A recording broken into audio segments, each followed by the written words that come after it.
Hello, કેમ છો બધા? મજામાં? યસ, મેં પણ મજામાં જ છું. હમણાં થોડા દિવસ પહેલાં મેં એક કોટ વાંચેલો હતો કે મને એવું થયું કે મેં તમારા લોકો જોડે શેર કરવો જોઈએ કે दौलत एक झटके में, खूबसूरती एक बीमारी में और एक और चीज़ थी, I don't know what it is.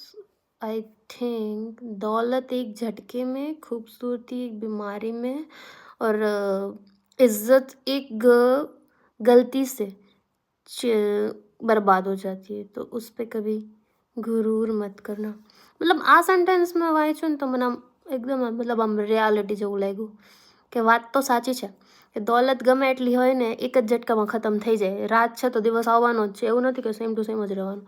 ને કોઈ માણસ ખૂબસૂરત હોય તો એની કંઈક બીમારી આવે તો એની ખૂબસૂરતી ઓટોમેટિક, ચલો બીમારી પણ નથી આવતી, પણ જ્યારે જવાન હોય છે ત્યારે ઠીક છે, પણ જ્યારે ઘરડા થાય છે ત્યારે તો ખૂબસૂરતી ઓટોમેટિક જતી જ રહેવાની છે. બીજી વસ્તુ કે કોઈ એક તમારી ભૂલના લીધે તમારી ઇજ્જત આખી પાણીમાં જતી રહે. જેને બી કીધું છે વાત તો બહુ સાચી કીધી છે. I personally believe on that, like seriously hats of that. બહુ સારું વાક્ય હતું એટલે, પણ ઇટ્સ ઓકે, હુ કેર્સ. કોઈ નહીં, તમે લોકો કહો શું કરો છો બધા? ઘણા દિવસથી મેં હમણાં એક બુક વાંચી રહી હતી. I think I need to suggest on you like the 7 habits of life.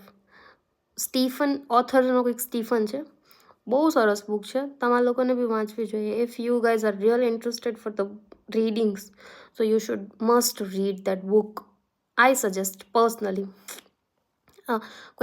મને કોઈ માર્કેટિંગના પૈસા નહીં મળતા, બટ યા મતલબ મને સારી લાગી તેમ કે personality development it's okay, soft skill it's okay, but the thing is that the main concern of this book it's like changing the life. So yeah, I'll recommend you. Okay, bye.